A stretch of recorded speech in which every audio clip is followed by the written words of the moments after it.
Okay, so it's recording. So I'm hoping it will be on Bible Cafe Yeah, it should be on the cloud. Cloud. So should we make us both co-hosts? Okay, yes, I can do that. No. Let me make Dr. Good afternoon, ma. Hello. Hi, everyone. Hi. Co-host. And then, are you sharing the slides? Or is Dr. Dosumu sharing her slides? Oh, I thought she was going to share the slides, but if you want me to share it, I can also. So it's easier for her as she talks to it. She can share, yes. So you can share, you can do everything. You have all the. Can you try and test it, please? Okay, let me see.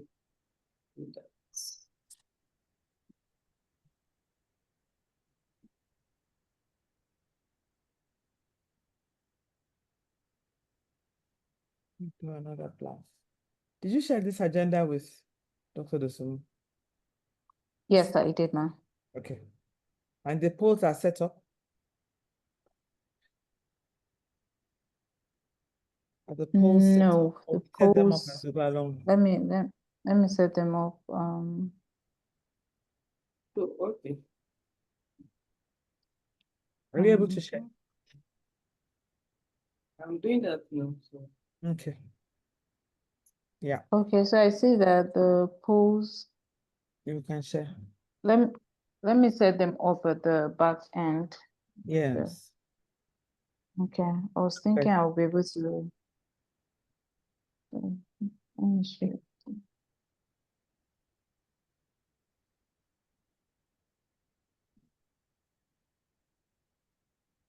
think we're able to just create polls here. Okay, yeah. Yeah, I can create them.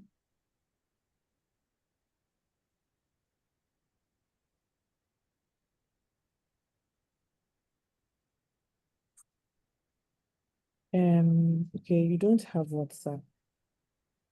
Let me just. Do you have the agenda? No, but maybe you can just share it so I can do it. It was sent. Okay. Do you want to put it on the Winnie? Can you put it on the chat group? It's okay, let me see. I should be able to. It's a PDF file. Do we have a group or we don't have a group? Okay, no, not WhatsApp. On let me copy and try and paste. I can't copy. Okay, it's PDF. Let me see. Let me try and share with. So I'll stop my. No, I'm not sharing it on the screen. I'm not sharing it on the screen, ma'am. If you can share it on the screen, then put it in the chat room. Then we'll go through it together. So we're sure we're on the same page. Let me.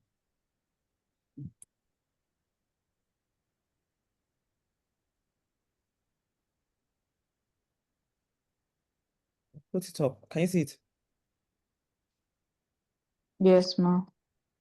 Okay. I'm trying to add the poll here. Dr. Dosumu, are you able to see it? Yes, I was trying to stop my share, but let me. No, we've stopped your share already. Oh, you've stopped it? Yeah. But what can you see the screen? Let me go back.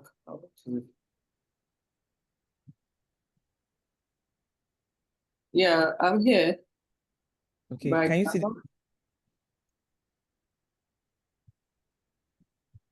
Who is sharing? Are we sharing? I'm sharing. Yes, I'm sharing. Your screen is blank.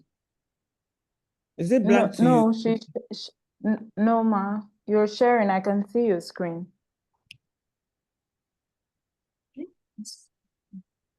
Bless you. Put your. Oops, you've gone dark. Yeah, I'll just stop my video. They just took light, just in case. Okay. I think I'll be fine either way. Or except if you want me, or you put it in the chat box, I will see it there. We need you to see it so you know where the That's polls what are I'm saying. coming I'm to. on now, and Can you see the screen? stop. So stop your sharing and let's see what happens. Hold on. Allow multiple. So there's an option of allow multiple. I think we may have to do that to presenters to see who is That's doing. what that's what Let's we've done. allow so that.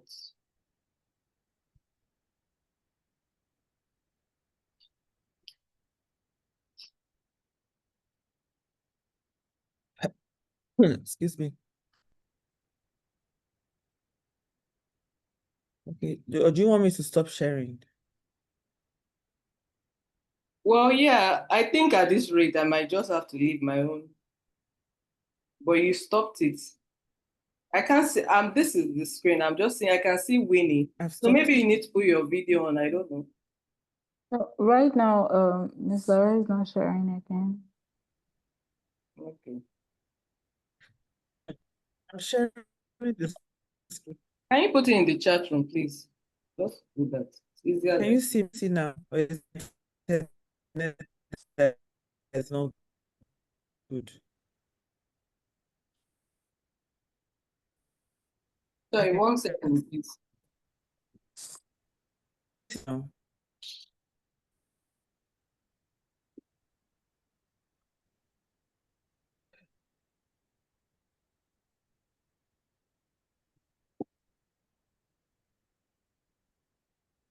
The agenda is in the chat room. Posted it on the chat room.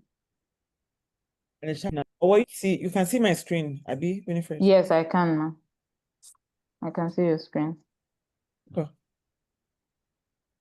Okay. I'm gonna stop sharing. We'll go back here.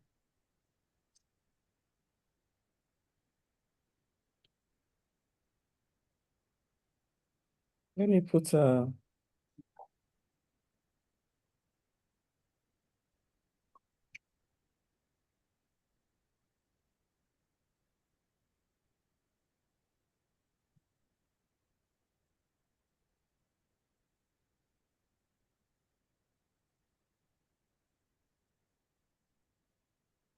I'm trying to find the picture.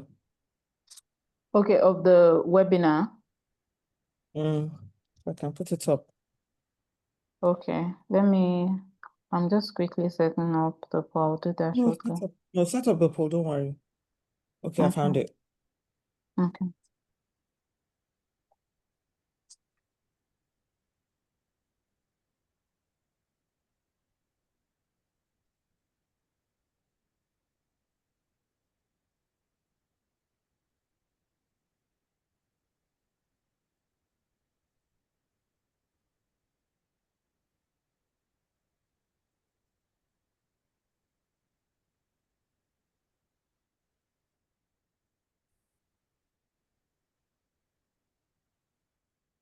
Mm.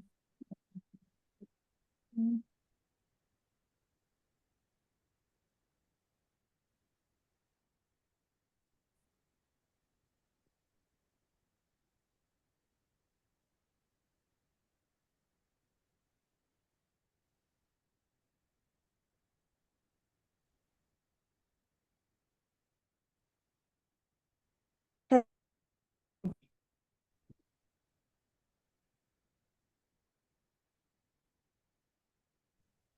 Is it okay if we have like a background music playing? Yes, please. In Is fact, this I'll fine? So I'll try just to leave it as people put come the, in. the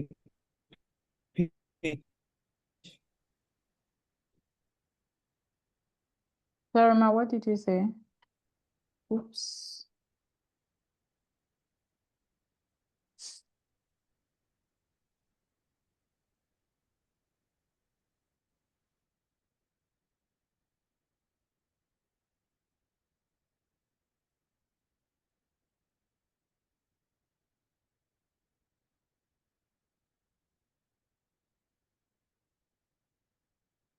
I got bumped off.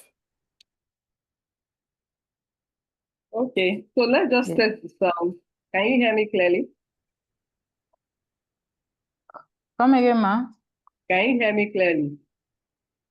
Yes, I feel like it could be better. Oh, let me increase my volume. Okay, I think it's My from my volume is end. up. Have you seen the agenda? It's in Yes. the chat. It's in the chat. The agenda is in the chat, ma. Okay. And are you playing music? I don't hear any music. I was, but I reduced it so that we can. Let me reduce the volume. Okay, let's do a reminder. We did a reminder to the people who registered, Abby. Yes, I sent it. I sent like a reconfirmation email, so all of them got Yeah, it. I received it. Yeah. Yes, ma'am.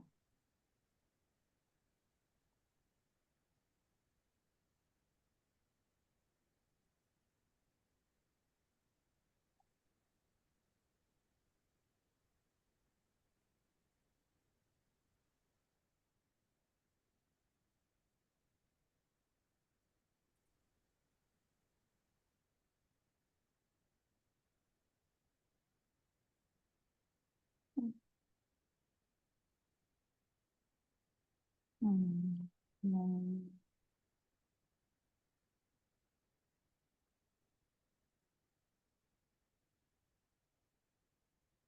And so we have people joining us.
Maybe if there's a way we could send like personal reminders. Sorry. Is it on email? No, like if we invited people on WhatsApp, we could Put mine send on WhatsApp. personal.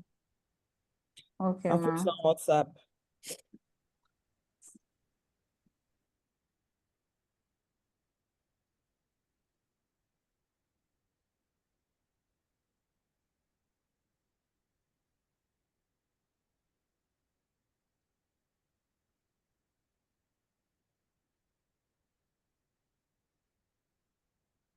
Okay, Dosumi, would you start? When do you want to start? The agenda says 1:20. And so can we start with the introductions?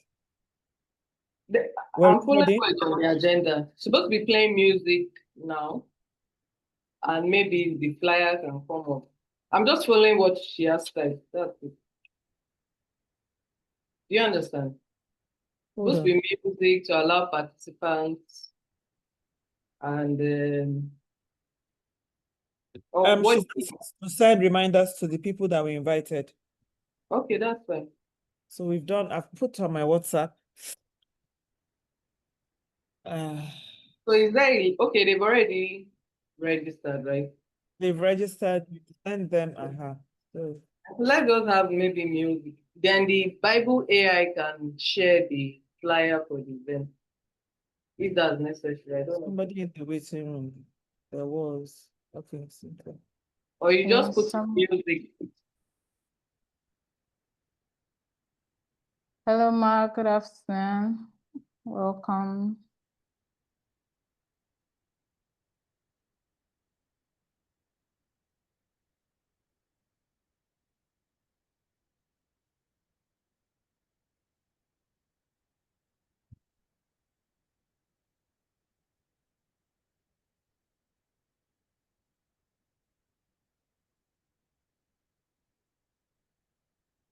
We'll be starting shortly.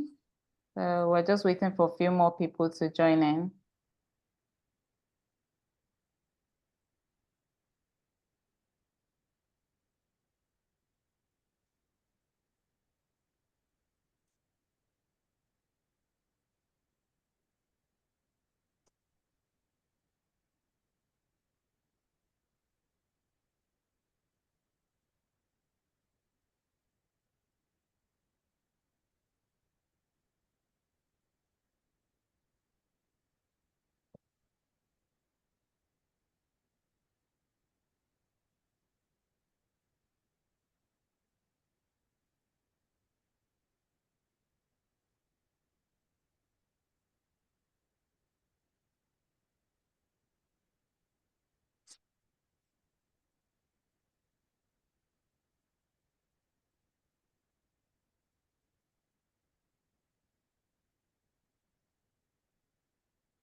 Welcome, everyone. We're going to be starting shortly in 3 minutes. We'll start. We're just waiting for more people to join in, and then we start the webinar.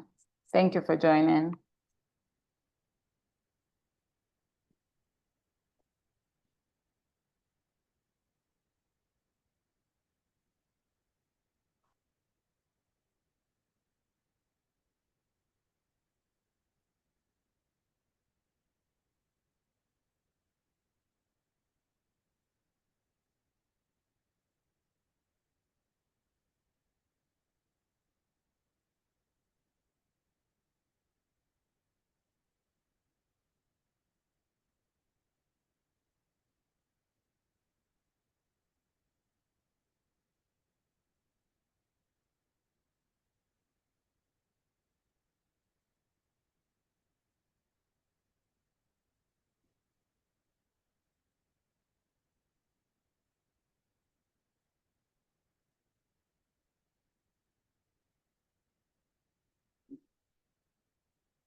Okay.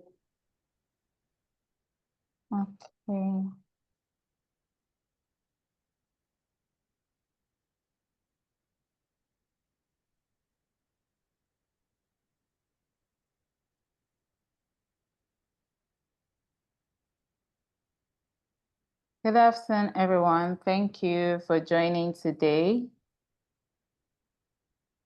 So more people are still joining, and we just start exactly at, okay, it's 1:10, and we have a couple of people that have joined us. So I'm just going to be sharing a few housekeeping rules, and just to keep us organized and keep us on time in this webinar. Today's webinar, we're talking about addressing, like the flyer says. So we'll be addressing women's health across a life course approach. And it's something we would all want to listen and just get to understand more about our health as women. So just a few housekeeping rules. Once you come in, I like as everyone has muted their mic, but I think you can open the mic just for about a minute to say hello. And please turn on your camera if it's possible so that we can make the session very interactive and get all we need from the section. And you can also use the chat box if you have questions. Considering it's going to be an interactive section, if you have questions, you can use the chat box and send your questions. We're going to be having a couple of polls. So you also respond to the polls. And if you have any question when the speaker is talking, you can as well use the hand feature and just raise your hand. Thank you all for being on time, and we'll be starting. Well, we've started already, and I'm just going to hand over to Ms. Lara. Thank you, Winnie. Good afternoon, everyone. Am I audible? Please just indicate with your Zoom hand if you can hear me and it's clear, because it's raining where I am, just to be sure. Am I audible, please? Yes? Excellent. Thank you. Thank you, Miss Cynthia. Thank you for that acknowledgement. So we're going to go straight. Thank you, Peace Sunday. Good day, everyone, and welcome to our webinar and on addressing women's health across the life course. Today, we'll be exploring how women's health needs evolve at every stage of life, from childhood and adolescence through the reproductive years to menopause and beyond. By taking, I just want to be sure we're recording. Are we recording? Yes, ma'am, we are recording. Okay. By taking a life course approach, we move beyond focusing solely on individual health issues or life events. So instead, we consider how early experiences, social and environmental factors, and critical transitions all shape women's health outcomes over time. This perspective helps us identify opportunities for prevention, timely intervention, and long-term well-being, ensuring that every woman can achieve her best possible health at every age. Thank you for joining us as we discuss how this holistic, proactive approach can transform women's healthcare and policy. As has been said, it's very interactive. Feel free to ask your questions as we go along. Put up your Zoom hand. Just engage with it. Just imagine that we're in a cafe and having a conversation. Thank you, Miss Winnie. Over to you. Okay, so I'm going to be introducing the speaker shortly, Dr. Kemi Dosumo. Just before I do that, I'm going to launch a poll. Please do well to respond to the poll. It's on now, so you can quickly just respond to the poll while I introduce Dr. Kemi. So Dr. Kemi is a pace setter in women's health, wellness, and reproduction. She is a certified board member in reproductive medicine, IVF, and women's health OBS gynecology specialist. She's also subspecialized in minimal invasive surgery, male health, and fertility, research, epidemiology, and healthcare management. She has over 19 years experience and has worked across the US, UK, Nigeria, and across Africa. She is a member of the American Society of Reproductive Medicine and International Fertility and Federation Society. During her early career years, she trained with Boston University and Boston Medical Center, USA. She also obtained her master's in public health. She did specialty training, and she is also an international certified mental health responder, health and safety, healthcare management professional. She is a graduate of College of Medicine, University of Lagos. And Dr. Kemi is also the author of Workplace Wellness and Productivity. She's the pioneer of Prevail Women's Health Digital Solutions and member of Global Femtech and Chartered Institute of Professional Development. She's also an international wellness consultant, global healthcare, maternal and child health, and developmental specialist. She has worked with the Massachusetts and Boston Department of Health, Federal Ministry of Health, World Bank, and other leading international organizations. Through her business, she has pioneered several leading projects and programs, including corporate health, personal and organizational resilience, digital health, technology, reproduction, women and men's health across 7 pillars. She also has a leading podcast called Prevail Healthcare. We can see that Dr. Kemi is well-rounded in this topic that we're about discussing. She's also a double award recipient at Women Economic Forum 2018, 2024, Women and Exceptional Leader of Excellence. She serves as an editorial board member with international journals and has also been recognized globally for her research work. She's currently leading on Lifecourse approach to women's health and women's health strategy, which we're going to be discussing today. I can see that some of us have responded to the poll. If you're yet to respond to the poll, please do that and join me as we welcome Dr. Kemi.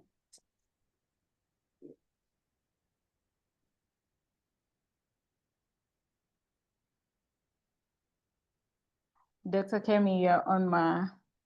Thank you very much, Winnie, for that introduction. Welcome. Okay. Hello, everyone. Can you hear me? We can hear you, but we can't see you. All right. Okay.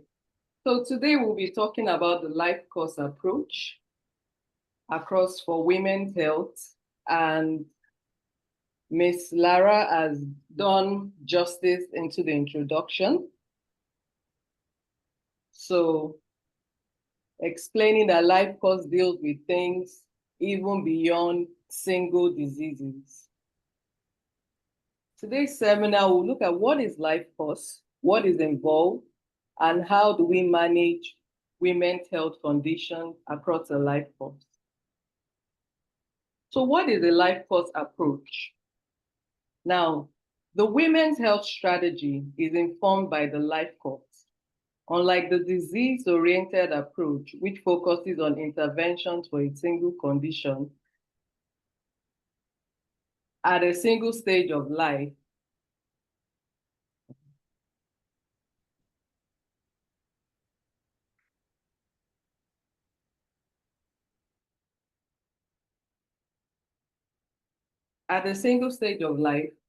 changing the healthcare needs. So I've been asked to share my video. I would put that on later. So I'm trying to get that off my screen. Okay, Uh, ma'am. can we? You can just move it. Okay, that's fine. Okay, all right. It aims to identify critical stages and transitions to promote health and prevent negative outcomes and restore health and well-being. So this women's health strategy has been adopted by several countries. Nigeria is yet to formalize, a women's health strategy across a life course. And I hope from this discussion, we'll be able to take a little bit of action on this. So our women's ambition is for women's health policy and all services to be based on the life course and to be wrapped around the needs of individual women and girls, rather than being based on a condition. So why do we need a women's health strategy? We know that half of the population are women. Women usually live longer than men, but they also live longer with illnesses and disabilities. Some reports have shown that healthcare systems don't listen to women, and some don't even feel safe. And women in some groups don't get services as they experience, don't get the same kind of services, or there is a fragmentation. So what do we want to do going forward? The Women's Health Strategy for England has done something to change this, saying it will listen to women and make sure women and girls have better health. There's a 10-year ambition that has been put down that addresses different stages that women go through, including, which I'll show on the next slide, things like healthy conditions that have to do with menstrual health, baby's health, when they want to get pregnant, issues, with fertility during pregnancy, after pregnancy, menopause, mental health and well-being, cancers, workplace health, and long age. So with the life course approach, it says women must be listened to, and women should feel listened to by health and healthcare staff, and their concerns are taken seriously. Other things are women and girls need to know about health issues from information and make decisions about their own health. Everyone should be able to know about women's health, and there won't be any embarrassment or secrecy about women's health issues. Women and girls should have better health, and everyone should get the help they need. Both healthcare staff and even workplaces should begin to support women's health. More research should be looked into to solve women's health condition, and every woman should feel supported to look after their own health and well-being needs, and be able to also take care of others and to support each other even in the workplace. Okay.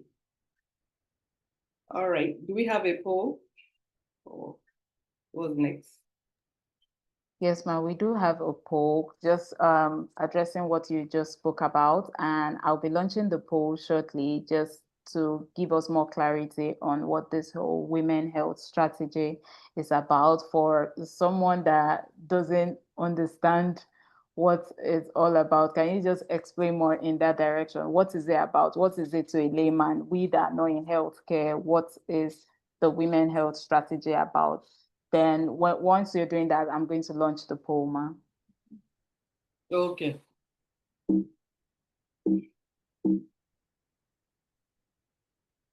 So with the result of the first poll, let's share it, then you'll be able to do the second poll, I think.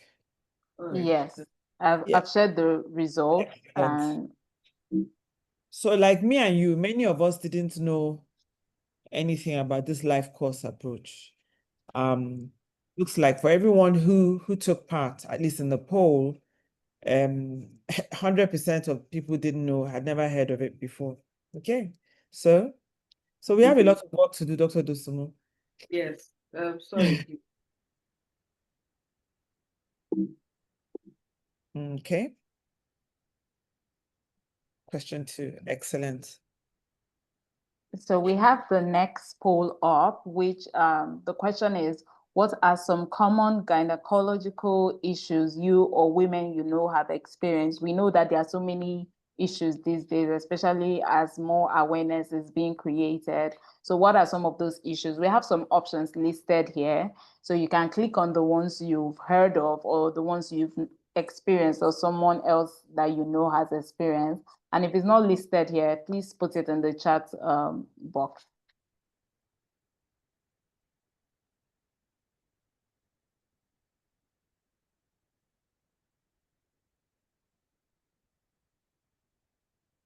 Okay, Dr. Kemi, as the vote is going on, you can please carry on.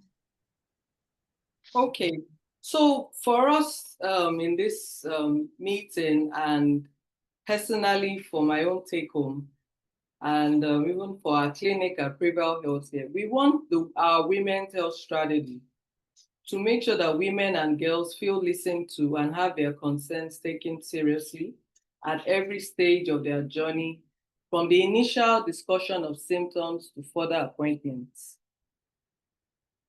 There is an end to taboos and stigmas which reinforce the beliefs about women's health and healthcare professionals, and the wider society should be aware of gynecological conditions women face.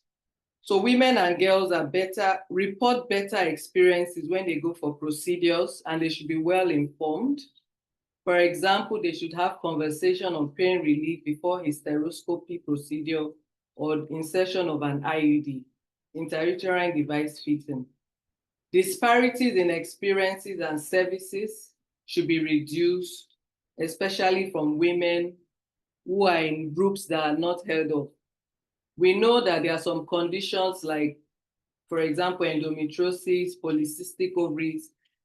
I mean, these are common in women, but some of these ladies experience disparities in services. So they should begin to have specialist clinics that treat this condition. And we have taken that upon ourselves to provide care for these sort of conditions.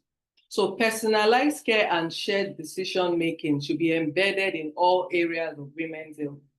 For example, management of long-term conditions and gynecological procedures. There should be more research into women's health experiences of health and care. We would maybe even ask the participants about some of their healthcare experiences so that we can better understand how and why women do not feel listened to, and healthcare professionals can improve their listening perspective. At all levels, there should be increased accountability and representation of women and women's health expertise in all forums and decisions. So over to you, Ms. Lara. Do we have pressing issues to discuss? Well, so I think the slides are a bit skewed, but I have, that's it, play slideshow. Okay. So I'm looking at the poll, and it seems as if pretty much everything that we highlighted has been, apart say for 3, has been indicated. And I'm beginning to wonder, where do we go to get specialist help? For someone like me, I know I had PMS and heavy periods as a young girl. And I started very early. I mean, literally it was debilitating. In those days, I mean, I'm now closer to 60 than I am not. So we're talking about easily 45 years ago. You just got given painkillers, or you got an injection in school, a pain relief injection. But nobody really talked about the cause of it. Why was I having these periods or these heavy periods? Why was I experiencing this pain? That wasn't addressed. So where do we go now? Let me put on my video so at least we can have this discussion. 21st century. So where can we go? I mean, you talked about the report from the UK And I'm wondering, okay, so in Nigeria, the average girl in secondary school, or where does she go? How do we get access to these services that you've mentioned? It seems unfair if our counterparts everywhere else, even maybe next door Ghana, are getting better assistance than we are. So I just wondered, where do we go? Okay, thank you for that insight. So this slide talks about two critical things. One is access to services and provision of information and awareness. So there was a call for evidence, just like what you are doing, what is important to be able to access services across reproductive health from adolescence to menopause, even from the routine things like just going for a scan in our case, or contraception, or having a specialist clinic. So you have mentioned a PMS, a condition that is common, but yet not even adequately addressed. So it's important that, from this discussion, there should be proper access to services. And this has been broken down to, women's clinic, specialist clinic. We have specialist clinic. We have a general clinic for women. We are also going very digital so that at every point in time, you can get enough information. I would share that slide. So these are some of the things highlighted by the Women's Health Strategy and Lifecourse, and that there should be no fragmentation in the delivery of systems. Some people, have recorded barriers to some conditions, like even getting contraception and treatment of PMS. So we have access to services by clinics digitally, and then we now want to introduce what we call women's health hubs. So even beyond, seeing your provider, can we come together as small groups and form, a coalition that there is sufficient information? I know there are a lot of things going on online, Instagram, and many support groups, but a women's health hub that can be formed, we trained people and even women healthcare ambassadors, which I would show at the end of the slide. So people can get information, get access to basics, and refer appropriately. Now, number two is information and awareness. Ms. Lara, do you have any other comments before we wrap up the Lifecourse? Okay. Yes, so I wanted to ask, so when you talked about the female hubs, so how do we fund these hubs? Is this something we're going to discuss later? Is this something we need to begin to look at? And where will these hubs be? Universities? Are they going to be in towns, in the villages? The women in the villages, how do we, attend to those ladies?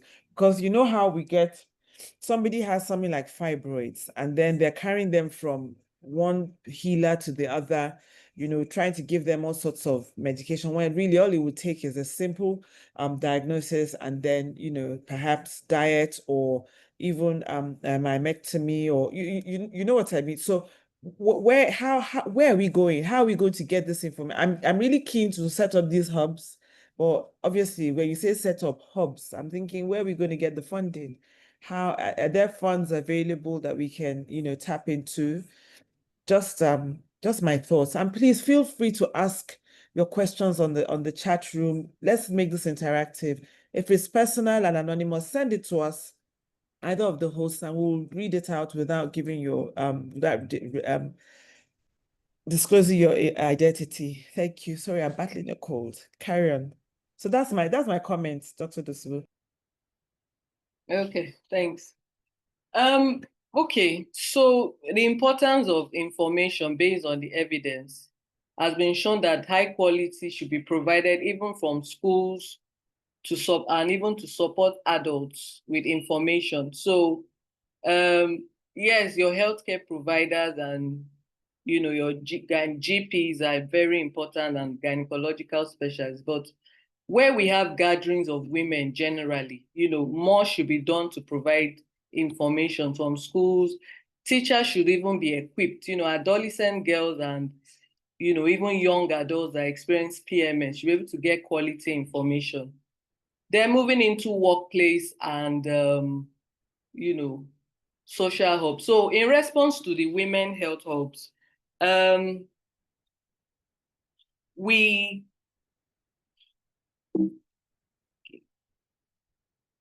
response to women health hubs, yes, hopefully funding, but as women, we need to also be able to come together to make our voices heard. And this is what this conversation is on. We're hoping to broadcast this even to, a very large audience. I've invited, personally, I had to, introduce this topic to a few friends working within the banking sector so that they can come and listen to the conversation and even support.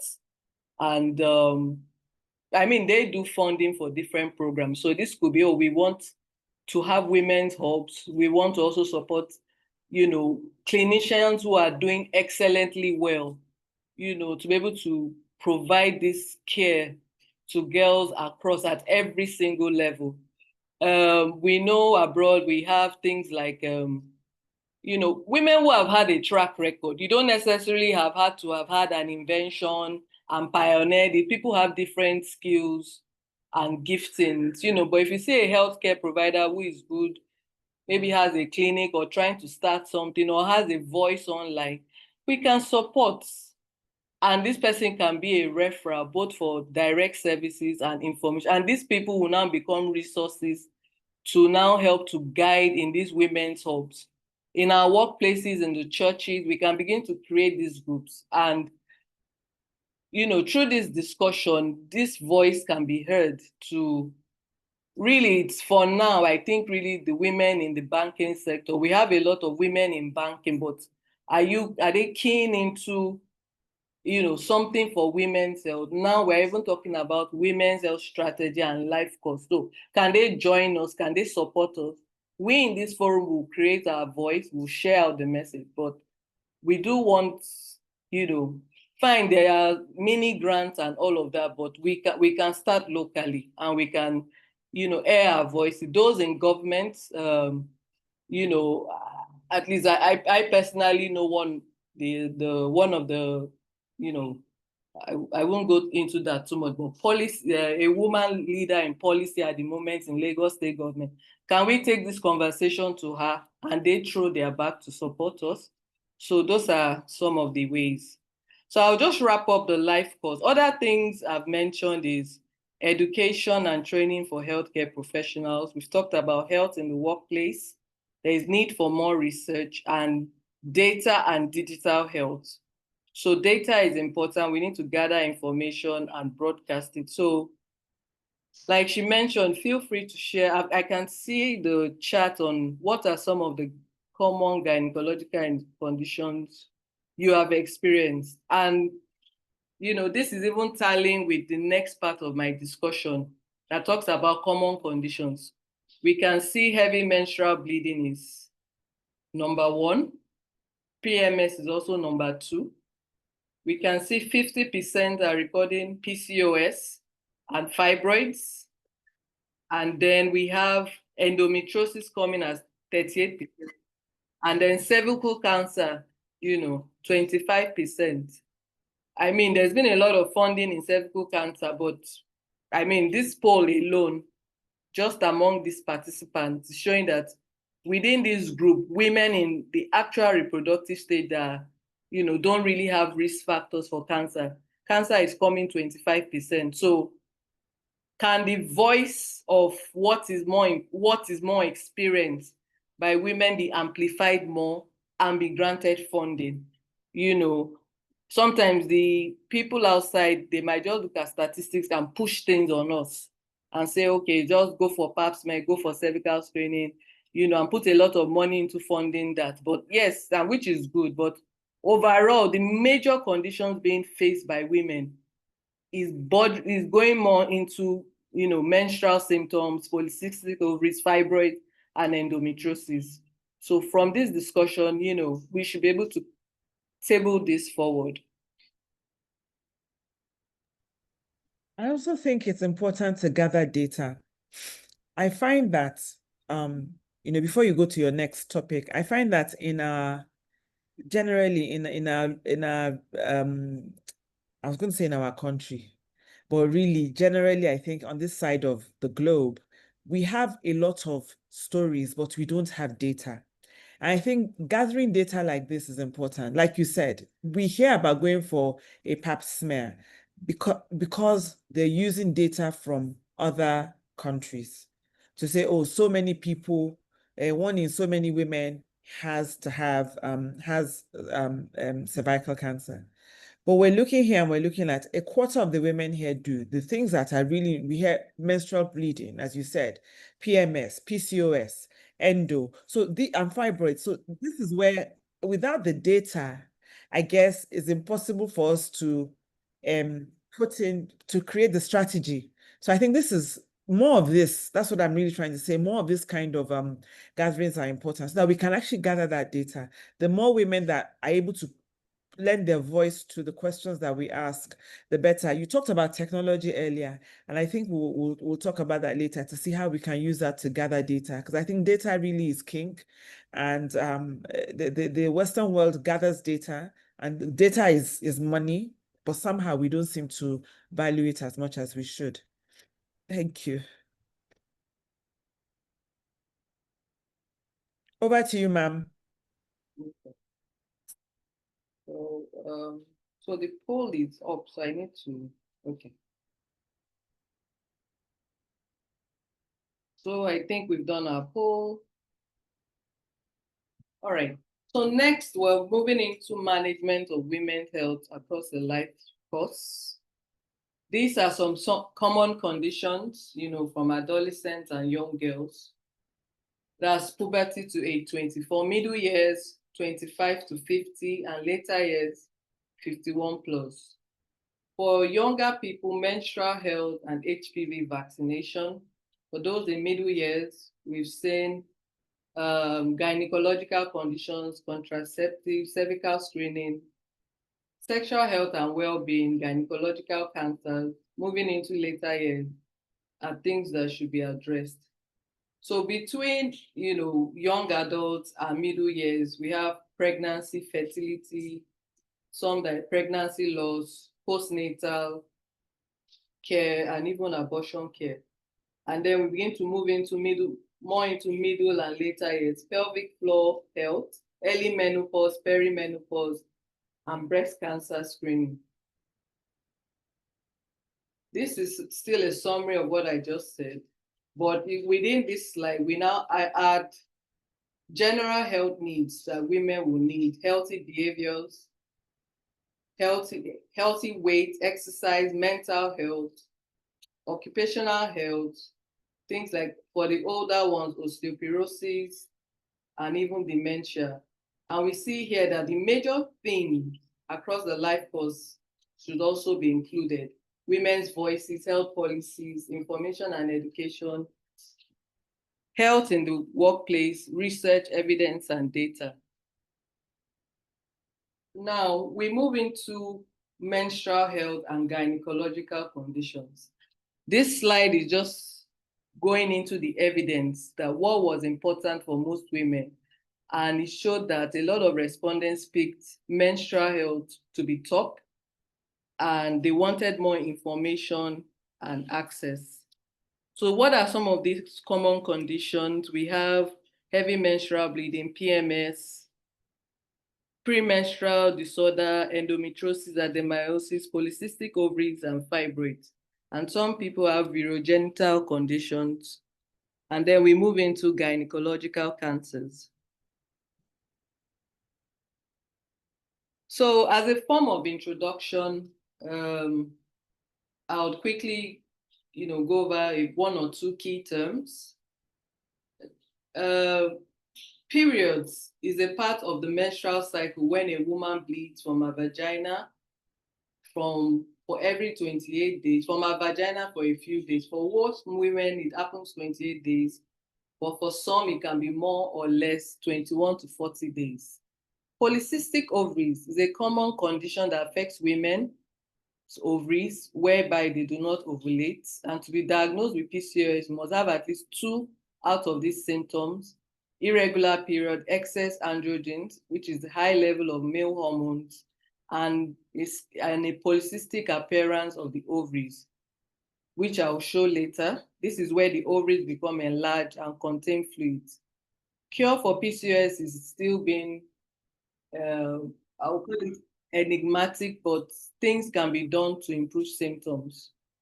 I'll just mention briefly on perimenopause. Is when you have symptoms before your periods have stopped, and you reach menopause when you do not have periods for more than 12 months.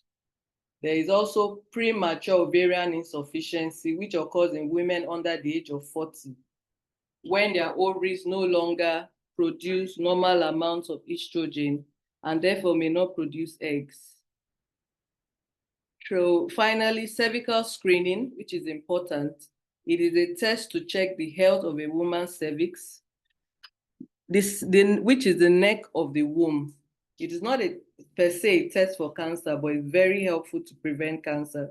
All women and people with a cervix between the age of 25 should be invited, or even earlier, to have cervical screening. Okay, so I'm going more into our discussion for today. The menstrual cycle, as I've explained, is very common, and menstrual disorders are common. About 60% of referrals to gynae services have to do with menstrual problems and are also being managed in primary care. So there is a high prevalence of heavy menstrual bleeding, and even in adolescents, up to 37 to 40%. Over 70% of adolescents experience dysmenorrhea. And severe dysmenorrhea, which is painful menstruation, is experienced in about 29% of women. Up to 30% of women experience severe premenstrual syndrome, with 10% meeting a criteria for premenstrual disorder. The impact of menstrual symptoms, because menstrual health is important, it can become very severe. Some people with painful menstruation, dysmenorrhea, they have things like depression, anxiety, poor quality sleep, reduced academic performance for women and girls. Recently, there's been a lot of support for menstrual health. Some few young girls and femtech have pushed menstrual problems forward, but I think a lot still needs to be done. Now, for premenstrual syndrome, it's not usually indicative of an underlying pathology, but it can be severe and disrupt daily functioning, which occur during the luteal phase, and it's able to abate just before your period starts or after. Okay. So lifestyle advice and treatment of dysmenorrhea is very helpful, and even with premenstrual syndrome. I will show a slide on what can be done, and it can be treated with by stimulating ovulation and a combined hormonal contraception. So when do we want to treat further? Symptoms like dysmenorrhea and heavy menstrual bleeding, we should know that it can be indicative of a gynecological pathology, such as fibroids or endometriosis. So all women need to have symptoms treated in their primary care when they present, and those that need referral should be referred. Like I said, we have a general women's health clinic, and we also have a specialist clinic, so you can,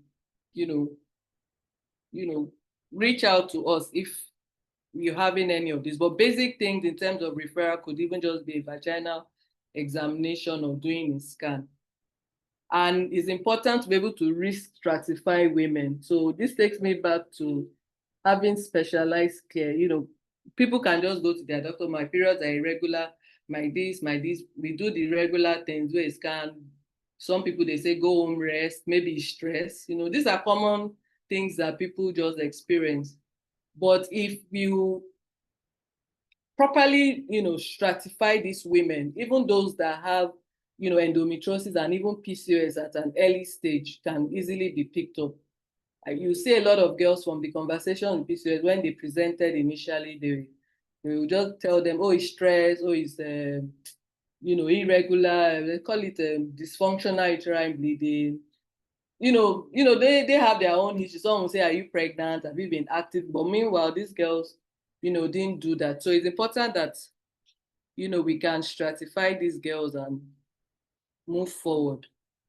So this is just a summary. Before you go on now, 1 second, Dr. D. Before you go, we just sought to ask the question about the attendees. There's a poll on asking if you have a GP, because you mentioned the GP earlier. You talked about, you go to your GP and present something, the language. I don't know the language, but you know what I mean. And so we just thought to ask, of the 14 people here, 7 have taken part, 7, and 5 of that 7 don't have a GP or a gynecologist. And that's really interesting. So even if we had these symptoms, where do we go? It will be really interesting to discuss that later. Where do we go to get the assistance? Because in the UK, clearly there's a GP system. Here, how many of us, 6 of 8 now. 6 of 8, 75% of the people here do not have a GP or a gynecologist. So that's something for us to also think about as we go along. But please carry on. It was just interesting to note. Carry on, please. Yes, so towards the end, there's going to be a slide I'll share where you can scan and then you can reach out to us. We're trying to make it as, convenient and as digital as possible. Sometimes even booking, just a physical appointment in hospitals here can, also be stressful. So we give you the option, do you want to have it online first and then maybe come in for a physical appointment? So addressing the GP, like I said, we do general women's health, and if there is need, we can then refer you to the specialist reproduction clinic. Okay? Yes, thank you. All right. So this is just to summarize, what are some of the causes of heavy menstrual bleeding, ovulation dysfunction, bleeding disorders, polyps, fibroids, cervical cancers, adenomyosis, endometriosis. So what are some of the signs and symptoms? You should have periods, you usually have periods longer than 7 days. May have to change your pads or tampons for several hours back to back. There is need to wear multiple pads and prevent leaking blood. Change pads in the middle of the night. You can't do normal activities when you have your period or you pass blood clots for a quarter or a larger several times of the day. So what are some of the natural tips? Have a healthy diet, exercise, reduce stress, and you can see the last box emphasizes consultation. Now, treatment for heavy periods can also be done with some, vitamins, some supplements that would help, birth controls, medications to control the bleeding if necessary, hormonal therapy or surgery if indicated. So that's that about menstrual health. I hope we're clear. Anyone in chat room, or we move on to the next section? I don't see anyone. Winnie, is anyone in the chat room? Okay, I think there's No. hopefully we'll have time to take, live questions. Yes. So what's next that is important? Cervical screening, prevention, and early detection. You have a hand raised. Sorry. Okay. Do you want to put your question in the chat or do you want to ask it now? Please unmute. Thank you. Oh, I missed that. Okay, so shall we carry on? Yeah. Okay. Okay, so cervical screening, how do we prevent early and vulvar conditions? I'll try and summarize this. Now, we all know the importance of cervical screening, to prevent, cervical cancer. And it should be done from as early as schoolgirls and for those age 12 to 13 should be, and it's been estimated to be done in schools as well. So Sorry, there's a I have a possibility. question. Yeah. Sorry. So I was actually going to ask you what age. So you're saying from age 12 to 13? Yes, as early as age Meaning. 12. So I think I have a slide that shows the summary. I just want Okay. to, that this summary of what should be done. So there is evidence that there's a possibility that with girls and young adults and early and women being fully vaccinated, there's a possibility of eradicating cervical cancers. Cervical screening in Nigeria, well, it's available. So, but you might just have to either do it as part of your well woman screening or you book your appointment. Okay. And we know that what usually causes, is an infection with human papilloma virus. And this is what we try to prevent. So there are different types of HPV, and there's a vaccine available. And this also prevents, the type of HPV vaccine also protects against several strands of the HPV virus that will cause cervical cancer, anal, genital wart, throat, or penile cancers. So it's it's even best to start vaccine even before you have started intercourse, where there's no exposure to the virus, but women can still benefit after starting sex. So how do we give the HPV vaccine? It is injected into the arm. Even here, it says the vaccine is recommended for people between 9 to 45. For girls between 9 to 15, 2 shots of the vaccine within a space of 6 months. Vaccination at a young age provides strong immunity and best protection against HPV vaccine. For ages 6 and 16 and above, we require 3 shots. The third is a booster shot within the space of 6 months. So there are about 3 types of the HPV vaccine. One is Cervarix, which only protects against strains of HPV virus associated with cervical cancer. It doesn't protect those that cause genital warts.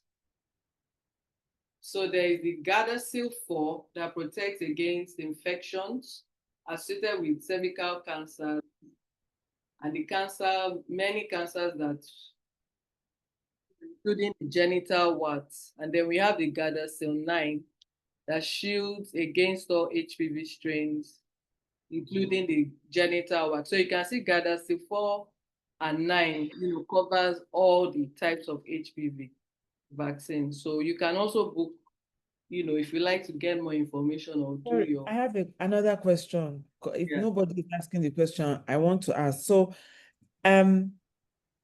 you're saying that we can go into Nigerian schools, for instance, and tell children, because really they're in primary school, to begin to take this vaccine.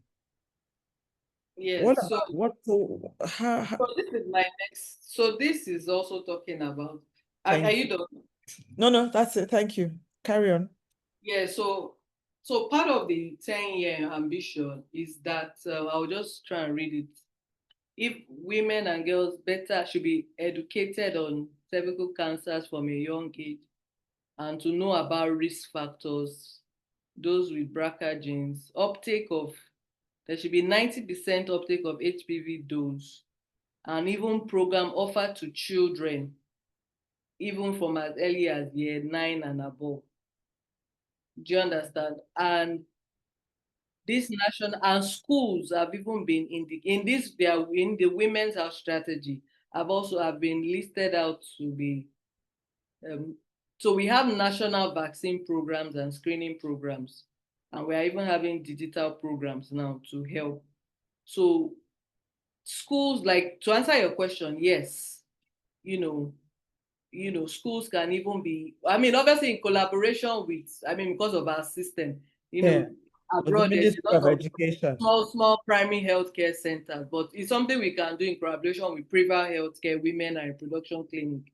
We did a program for Girls' Day. So can we take that further and move with the principals and we can just start with education, Okay, so I want to ask, sorry, I'm really sorry for taking us back, because really it's not something I thought about before. But are you saying that we should vaccine our 9-year-olds? But what is it that causes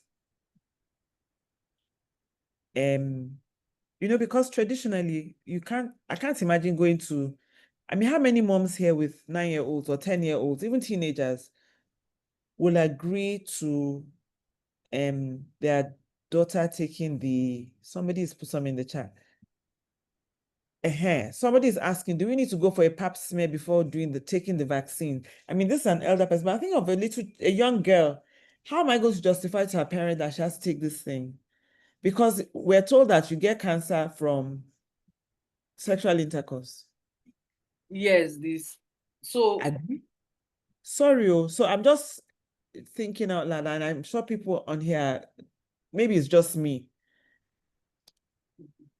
Okay, so there are two parts to the discussion. There is the prevention aspect, and then obviously there is now the diagnosis and treatment if there is anything, discovered within the pap smear or the cervical screening. So what is being said by, I'm quoting NICE now, the National Institute for Clinical Excellence, England, that with HPV vaccination, even if started early enough, can boost immunity and reduce screening. And you saw in the slide I mentioned earlier, for very young girls, I think they said from age 10, you just give 2 doses. For those who are older and are sexually active, they will need 3 doses. Now, within our own context, yes, you may not necessarily take your 9 or 10-year-old girl for a vaccine. It all depends on what happens, within our society. And we need to also be sure that we have safe, vaccine programs for young girls. But, in countries where it has been done, the evidence has shown that this has, in long term, helped to prevent cervical cancer. So can we start vaccinating maybe young adolescents or teenagers? I think yes. If we start from the age 12 to 14, and let's not deny the fact that even girls get active, start getting engaged in sexual intercourse even from age 14. It's possible. Yes. And in our society, I don't really want to be going into all this. We have older men trying to, totally especially in understand. the rural areas, we don't Yes. want our young girls being exposed to a virus. So can our parents keep all our girls safe? But there still needs to be a proper, safe, girl-child vaccine program, that has to be well structured. So if we have but I would recommend maybe at least they are teenagers already, they're already doing things. So we can't, hide it. They can start 2 doses. Later, maybe they get their booster dose. Now, the other aspects of which I think someone asked something about. So do they have to have a pap smear before taking the vaccine? Yeah, so they are not really related, but some people recommend starting the vaccine early, even before you do your pap smear. So you can, if you've not had your vaccine done, and it really is to prevent exposure to the human papilloma virus, which is, the most risk factor is multiple sexual partners. So if you've not had your vaccine, that's fine. It doesn't mean that anything will happen to you. You can even be okay. Do you understand? But at least go for a pap smear, so it could be either way. You could have your vaccine, you could go for a pap smear, So the issue with vaccines now, is it going to protect me? Would anything be found? Those are, some of the debates around, vaccination. But the pap smear is a screening. Your swab is done and it's taken. If there's anything found, it might be referred for cytology. If it's clear, you'll be given a timeline, 2 years or 5 years, to come back for another screening.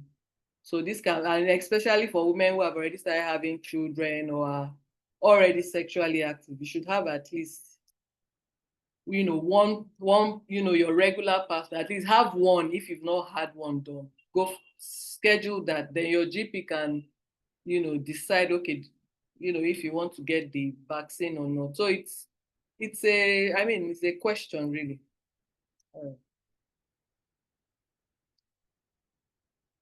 Okay, so just quickly, so one of the things was to know what are risk factors. This is just talking about a few gynecological cancers, uterus, ovary, cervix, and the vagina. And what are some of these risk factors? How do we know them and to prevent them? For the uterus, we have things like obesity and ovulation, increasing age because of this high exposure to estrogens.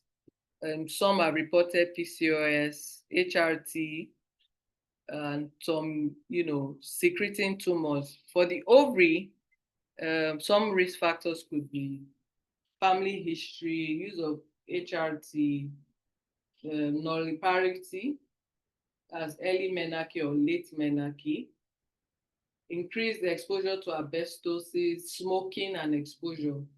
For the cervix, we have mentioned HPV vaccine, HPV virus rather, not vaccine, multiple sexual partners, early age of first intercourse. I mean, this is not to create fear of, I had intercourse earlier, am I exposed? But it's just a risk factor. Okay, having history of STDs and immunosuppression and lack of barrier contraceptive. So vulva, not very common. Or the vulva is the area just outside of that you feel the skin just around the vagina. So long-term conditions and leaching. So you can have some leaching, and then the vaginal use of HPV, diethyl tubestro while pregnant, which has been banned actually. So fallopian tube cancer, family history of breast ovarian cancer.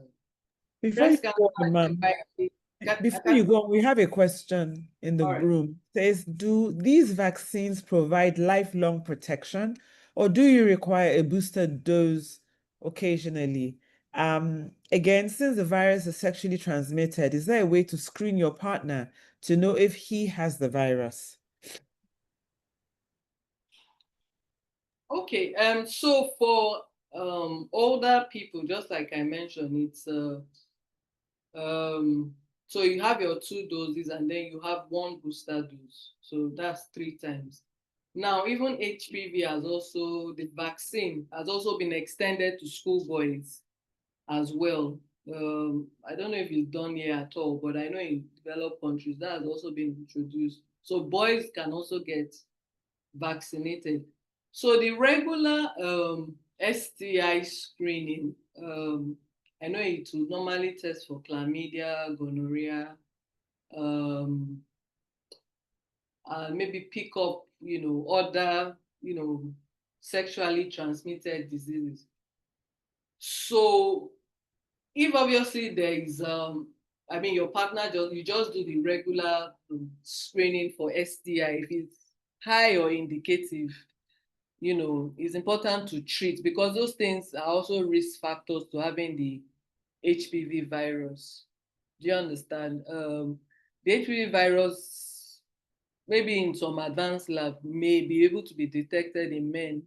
So we do basically just do the pap smear and check and see.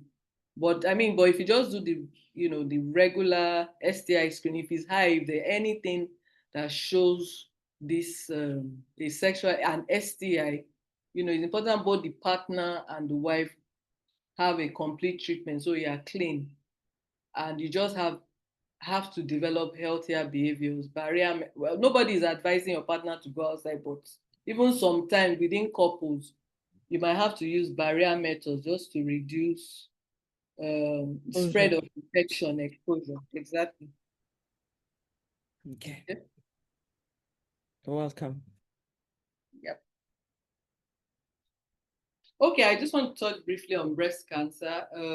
Like I said earlier, there's been a lot of noise or campaigns around, breast cancer, but really the main thing is it says it can be usually managed in secondary care, and there's a team that should be involved in screening of mammograms and ultrasound. So, like I said, if you have your well woman visits, once every 2 or 5 years, you can start with just a breast scan before even some will now recommend you go for mammogram. So it's just check, early, just check and make sure there is nothing, within the breast. Now, if there are now risk factors like a family history, so part of what the life course is approaching, if there's been any history of breast cancer in the family, and it's not even beyond history, there should be other conditions associated before these women have a higher risk. So the research that was done, that even women with family history of the BRCA gene compared to the general population, if there's no further risk factors, such as, I'll read some of them. There is to comparing the two groups, there's no much difference, in possibility of having a breast cancer. So there's no need for fear, it's just but some people, take that as a history, maybe to their, their specialist or gynae, that, okay, this is what is even recommended in the life course. I've had this history, there's a BRCA gene, what can I do? And like I said, it's always important to stratify your patient. So they might ask you other questions. Let me see if I can read that out. A detailed family history and list of factors, a first or second degree relative who was diagnosed, but I think it's even more with a bilateral female cancer. Maybe male cancer has even been listed, some ethnicity. Some people say the Jewish people. I don't know, African population. I can't say, like you said, there's so much, data gap, but are we more exposed, or is it just an environmental issue? Or have we really gathered the data? Have we really seen what is the major risk exposure within the African population? Or is it just more of a genetic factor, and then it's now coupled with other risk factors, environment, smoking, use of too much estrogen, plants, now people are even getting, I was at a discussion and they were talking about everybody's mixing something in a cream. I don't know, but, just to say organic, that even now, but it's not to put fear, it's just for people to know that, okay, when you're even buying products, just be safe, know where you're getting them from, we are trying to, also expand into, women's health that gives you the right vitamin that you need, and, even advise you on the proper skincare so you don't go overboard with high exposure to estrogens, so, but the risk factors are, which I've mentioned, then we have issue of glioma. So it's important to now refer. So like I said, come to us if you see people who are not, doctors have different giftings, but like for me, I can just do your test, do your scan, and then risk stratify you. If I feel, okay, you now need to be referred to a specialist in that area early enough, it can be done. A specialist or even a genetics clinic just to check, Right. it can be done. And they can now offer prophylactic surgery, Okay. so that before any symptoms occur, or even use of treatments, prophylactic Do we treatment. have genetics clinics in Nigeria? A genetic clinic. Is that what you asked? Yes. Okay. So there would be for breast screening. I think the way it goes in Nigeria is you start with your routine, detailed history, family history, self history, and you might go for a scan or mammogram, and then you can now be referred. So there are a few oncology clinics. Right. Now some few centers, if you have a multidisciplinary clinic, and now have, a genetic center. Center. Okay. And that provides that. So is there one that is just for breast alone? I'm not 100% No. sure, but I'm sure it's available. Do you get? Right. So something, I mean, if anyone needs it, we might be able to assist with the Right. proper. So before you move on to your next slide, I just wanted to give you the result of our last question 7 poll, where we asked when the last time participants got a pap smear, a smear test. Only 9 people participated, and 44% said they've never had one. They've never had a smear test. Some 6 months ago, 1 year ago. I think it's data worth keeping. It's interesting to know that some people have never had a smear test. It was 50% before, but it's now 44%. Okay, please carry on, ma'am. Okay, so I mean, it'd be nice to like I said, at the end, we'll show you how you can book your pap smear screening. I think I had a short quiz. How do we prevent cancer and cause of heavy bleeding? All right, so next, let me move on.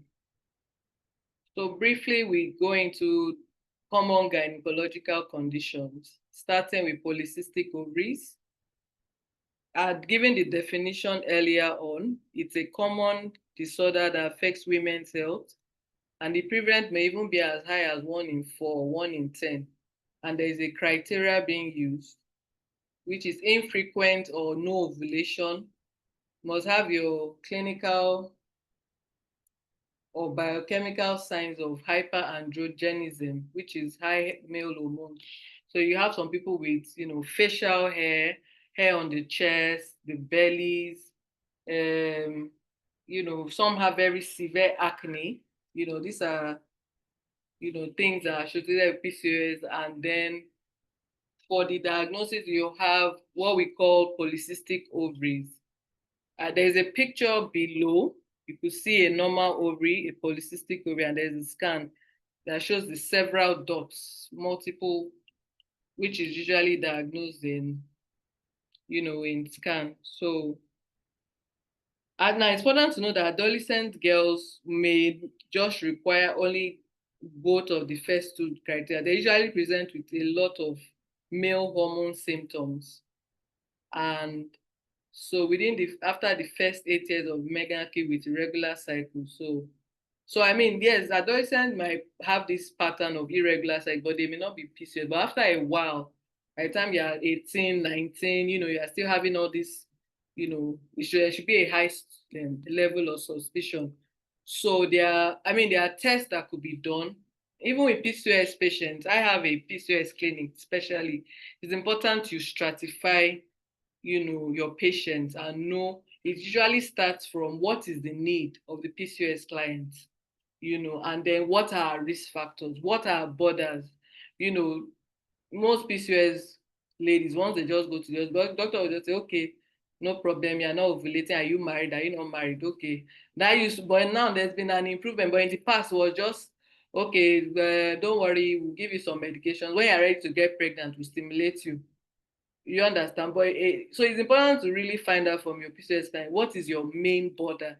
Some might even be the skin acne, some might be the depression or obesity that they are facing. Some may already start having metabolic condition, high blood pressure, and having this, that might even require more medical management. So if you just miss it, do you understand? And some, it might be the fertility triangle, fertility and pregnancy loss. So we try to manage them with what's their main border. And then after that, I can now break it down to say, okay, we would address your border.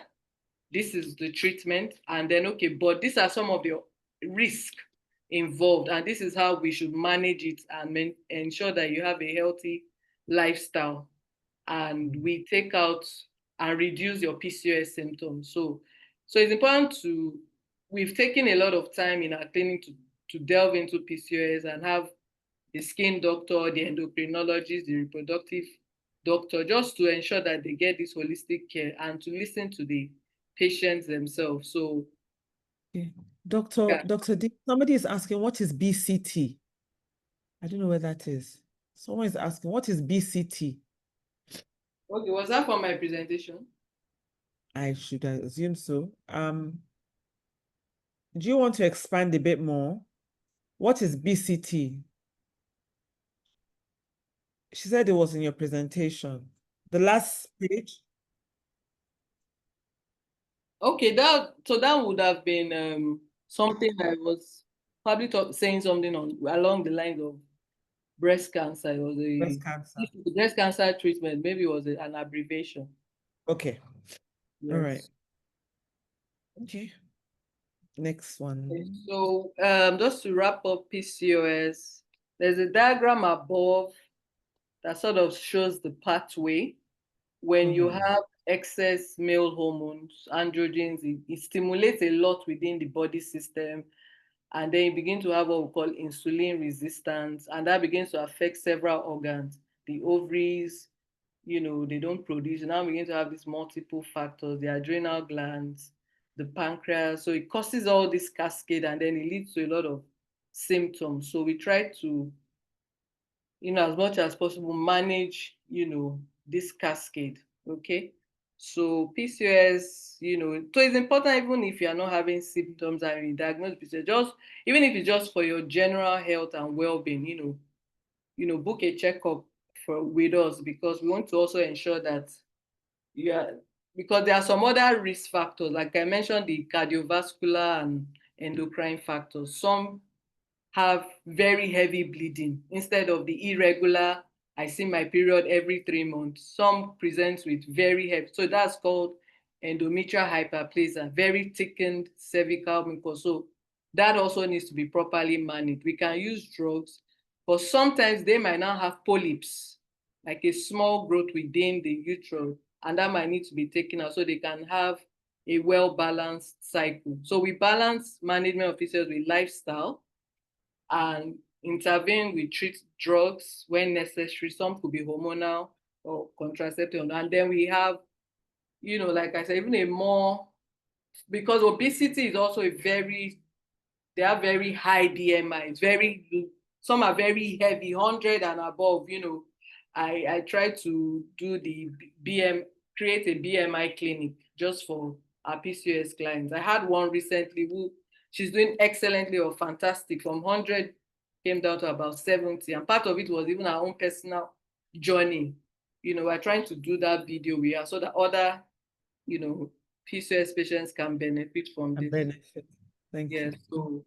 so it's important, even basic screening, just check your blood sugar. So because we don't want issue with diabetes because of this insulin resistance and HbA1c. So that's that with PCOS. I thought I should spend a little bit more time. So ovarian cyst is also very common. Usually a pelvic scan is requested. It's common for a small ovarian cyst to be reported when you just go for your normal scan, and it may just be a normal follicle, might just be your normal ovary follicle. If it's a little bit large, we'll look at it. If it's very small, it's left alone. Now, the guidance is that an asymptomatic, if there are no symptoms, simple cyst less than 50 millimeters, that's about 5 cm. In a premenopausal women, you just leave them alone. And then maybe after the 6 months, they come, or 3 months, they book. So they might come with either a repeat scan or a CA125 test. Now, those with a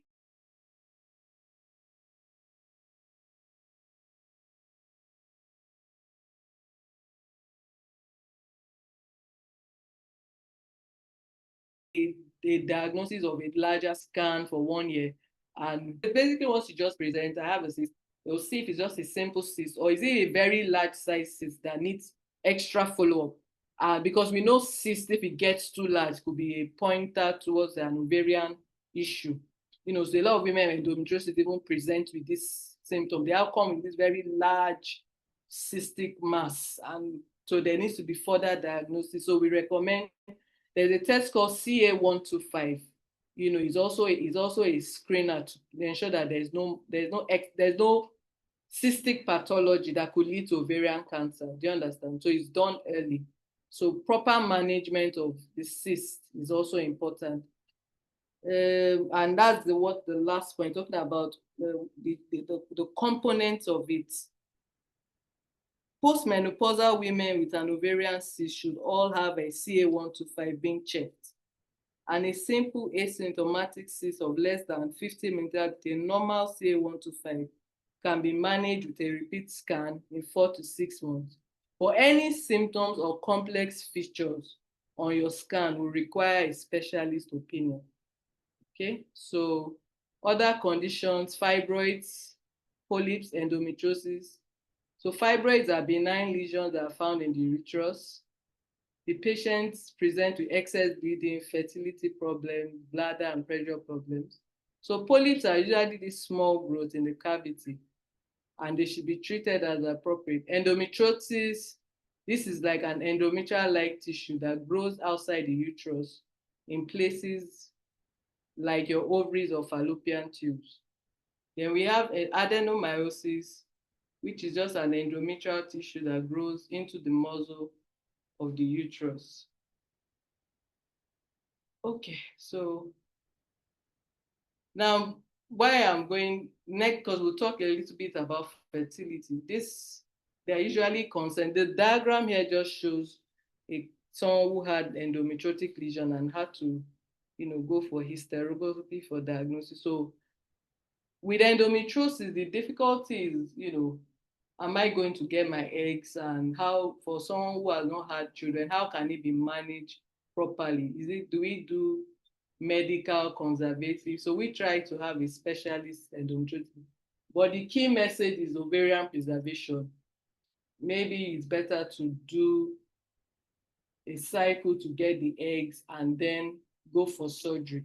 So that's, know the best time to perform surgery for a patient with endometriosis and even for endometriosis in particular. Okay. So we move quickly to fertility. It's defined as a failure to achieve pregnancy after 12 months of regular, every 2 to 3 days intercourse. So 80% of couples in with the women's age 40 will conceive in this time frame, and some will not conceive naturally in the next year. So infertility can be caused by factors. We have male factors, about 30 to 40. Female factors, we break it down to ovulatory, tubal, those ones 2020, uterine, the uterus, or peritoneal, some could be from the tube, and we have unexplained infertility, which is also common in both males and females, about 40%. So fertility, you can start with basic primary care, especially for the younger, couples. Avoid smoking for men and women. Take your folic acid. Reduce weight. Excess alcohol can damage the sperm, so it's better to reduce it. Reduce, BMI over 30 definitely would affect ovulation. So it's better to get into a proper BMI. And even those with very low BMI, less than 18, these are things that can affect ovulation. So it's then important to note when to refer, or even you just take action. I have fertility, when do I take action? I've been taking my vitamins, I'm eating well, I'm already getting to 34, 35, I think I should take action, okay? So, previous healthcare is definitely known more broadly for even IVF and fertility management. So we try to start as early as possible. So it said that women age 35 and above even should be referred after 6 months of regular intercourse for proper screening. Now, some of the tests that will be done can even just be routine,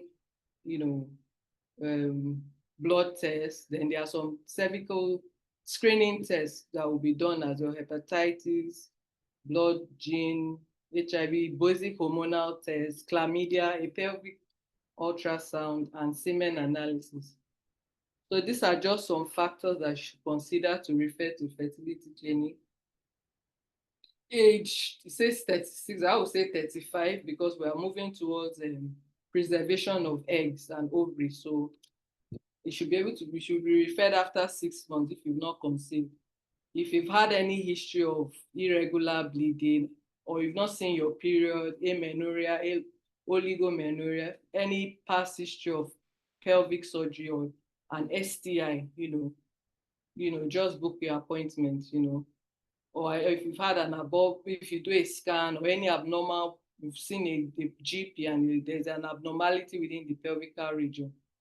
If there's a known reason, maybe some people who are going for cancer treatment, that's more advanced. But even just having tubal blockage, could be bilateral, poor, low sperm count, very low, just go ahead. Fine, there are a few things that even now that could help people with low sperm count, maybe diet and combination, but don't bother too long on just taking supplements and alternative therapies without seeing a specialist. So if it's not recommended, the two can be done.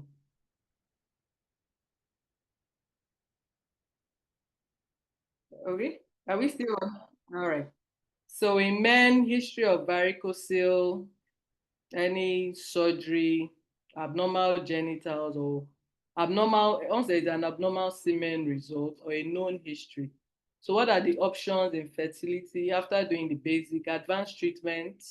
The ovaries can be stimulated, monitored, triggered, and you meet with your partner. There's IUI, intrauterine insemination, then IVF. So ICSI is very recommended for couples who have low sperm counts. You can combine that with IVF treatment. But beyond all the advanced treatment, we now have what we call frozen embryo transfer, or embryo freezing, egg freezing, and fertility preservation. So I would pause there, because that once you're 34, 35, 36, even some of us in the 40s who still want to conceive, this is a good option. Obviously, this is definitely taking you away from the natural, meeting, intercourse, and timing, or using eggs. We're telling you, let's preserve your embryos. So when you are ready, you can have it transferred. If you are not married, you are 38, you can freeze your eggs. Now, some people who have pre-existing condition or even severe uterine factors, there is hope to freeze your egg. Let's say you've not met your partner, so that if an option now comes, you can carry. This is now taking us to more advanced options. So the truth is, fertility patients also need to be stratified. What's the problem? Have we diagnosed it? Have we taken the first 2 steps? Now they're even saying, okay, if you've done maybe ovulation stimulation, if you've used medications 2-3 times, or you've had one fail, do you understand? Move to the next step. There's no need to just keep taking drugs, Clomid. I know a lot of doctors, I won't say doctors, but well, that's the practice. They just keep giving Clomid. But there has to be a stop to these things so that people can know when to move to the next step. And I think this is where information comes in place. And for me, I'm even saying, just preserve your embryos at any time. They would have a discussion on that, fertility preservation. It reduces the stress around fertility, marriage, I want to balance my career, the psychological stress. But if you've had your embryos preserved, you can even do it if you're a very busy person. Okay, I have a question. There's a question in the and then yeah. Can you hear me? Sorry. Somebody's asking, please, I want to know, when does a woman stop producing eggs? So at what age does a woman stop producing eggs? So that is getting to menopause, and but before menopause, you already have a very low number of eggs. So from 45, technically, really, there might not be eggs. Some people are lucky; they might still have a few. Some people get menopause as early as 40. Yeah, so those ones that get it early, less than 40, that's like I defined it, that's already, well, it might be just an early ovarian insufficiency syndrome. Okay. Now, you talked about embryo freezing and egg freezing. They're different. Can you please clarify? In case I missed it, because I wasn't here, I got booted out. Okay, so egg freezing is just your eggs. Mm-hmm. You ovulate every month. You Yes. have many eggs, but you ovulate in your body. So you can go, it's done through an IVF stimulation, but this time around, once we retrieve your eggs, we just freeze them. We're not fertilizing with a sperm. Right. Okay. But embryo freezing, once the eggs are collected, it's fertilized with a sperm, and you can, and it can be frozen. So some people opt for, they might want to have their embryo transferred at that stage, and if it doesn't work, come back for another transfer with the frozen embryos. Okay. Is that clear? Yes. Cost implications. Somebody is asking me. Okay. Very expensive. Well, I mean, if you even go on Google now, just type cost of IVF. It's very open. There's really nothing to hide again. So it's all about making sure that you work with the right team or doctors and specialists. So Okay. it's not, like I said, so cost now is very open. Many, if you even Google, you see a lot of clinics. Ours is open. It's so there is the marketplace. So it's not Have you seen it? Pardon? No. Somebody was asking, have All you the seen? things I left on the dining table this morning. Hello, Miss Ogochuku. I've muted you. Carry on. Yeah. Carry So on. yeah. So the course is, like I said, is wide open. Okay. We have, if you want to discuss with any of our team members what is involved, is there a breakdown? Those are things that could be done for. No worries. So they will reach out. Okay. Our time is okay. So let's. Yeah, so I'll just try a round up so we can have a picture. So we have other options: genetic screening, then very advanced. There is surrogacy. Okay, so pregnancy and contraception.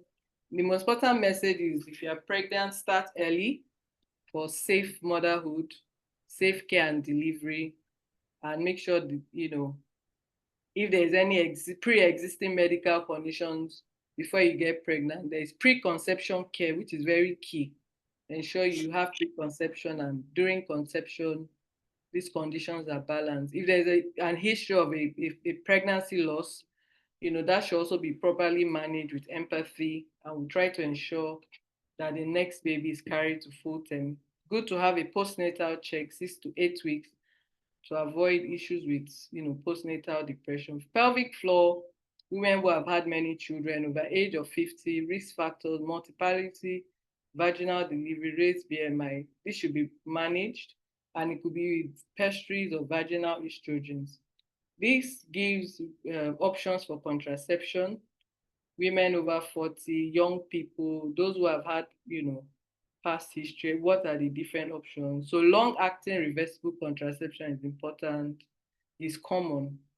So we have the combined hormonal, the progesterone-only implant injection, emergency contraception, barriers, fertility awareness, and sterilization.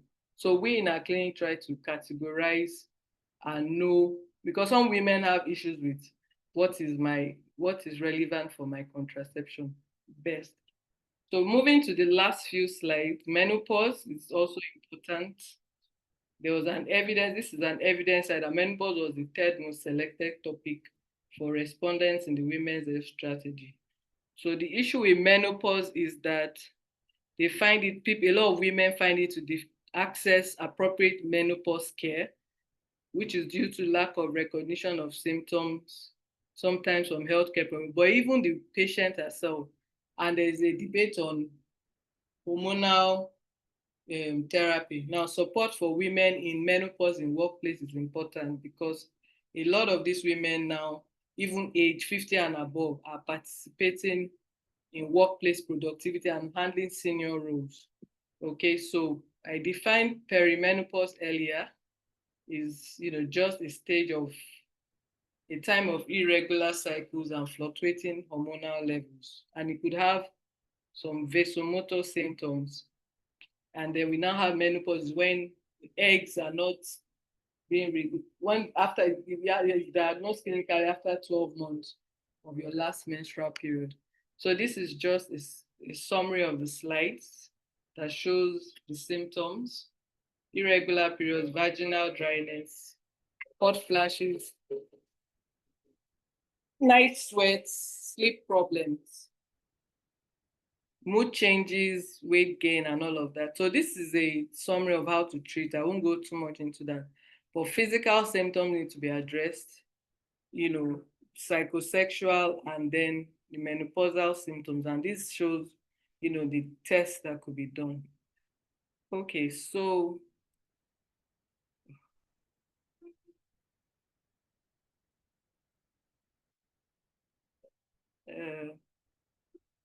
to try to facilitate mental health and well-being is very important. And this was also a high topic in the Women's Health Strategy and Life course.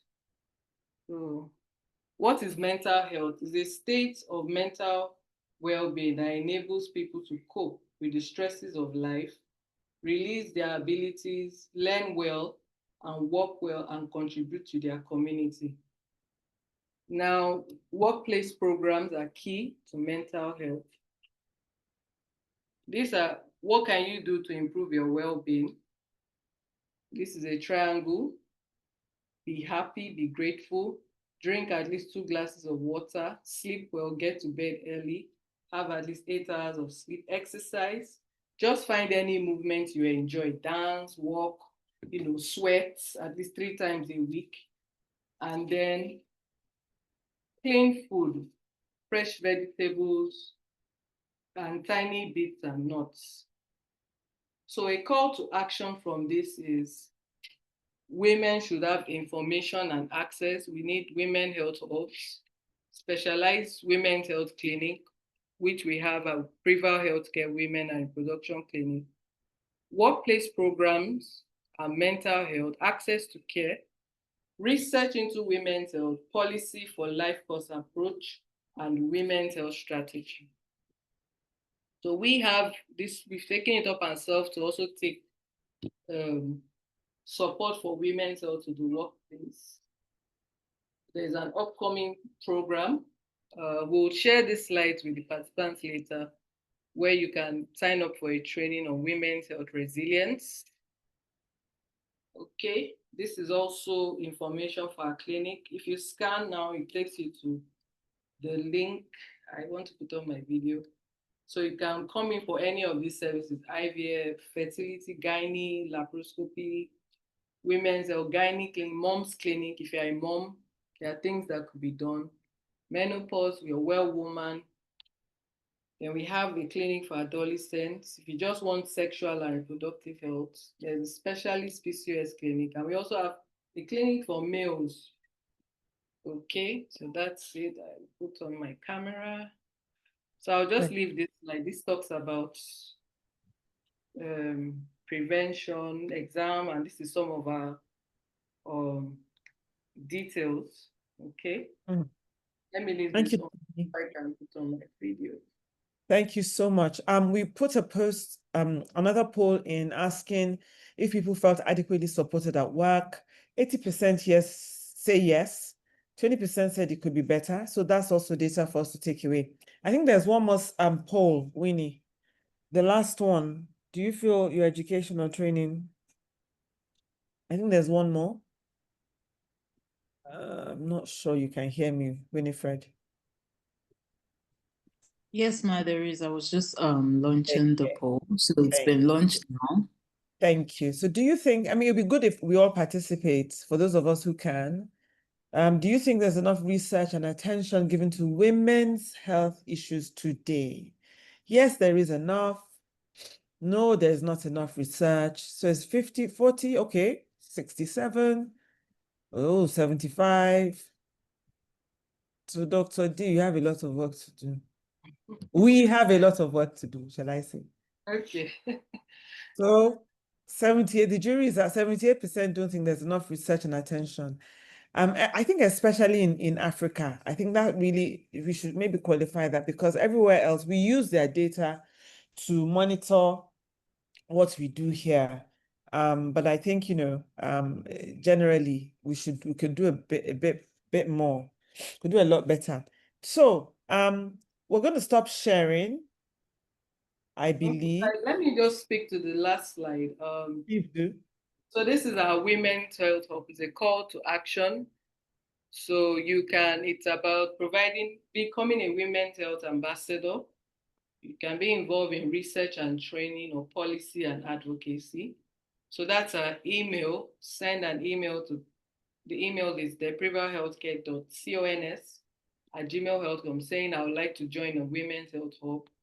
And we'll be able to create these small, clinics that can move the discussion further as discussed. Okay, follow us on our Instagram handle, Preval Healthcare. And my LinkedIn profile is there, Dr. Oluwakemi Olukoyadosumu. You can send me a direct message either through our social medias or Instagram. I'll be willing to answer, or through the email. If you like to book an appointment, there's a slide which we've shared on, booking your appointment. So thank you. Excellent. Thank you so much, You Dr. can go Dosunmu. and picture. Yeah, we're going to have our picture, but we haven't done question and answers. So I wonder, are Okay. there any questions that we would like to share the results? So the results of the poll are out. 78% think there's not enough. So there's a lot more that we can do clearly. And this is the step in the right direction. I mean, I'm sure you're wondering, what is Lara doing with women's health? Is she a doctor? No, but I'm a woman and I have a daughter and I have nieces and I have friends. And I know that it's one area that, I mean, like we saw today, many people don't have GPs, many people don't have gynecologists, many people don't even know where to go,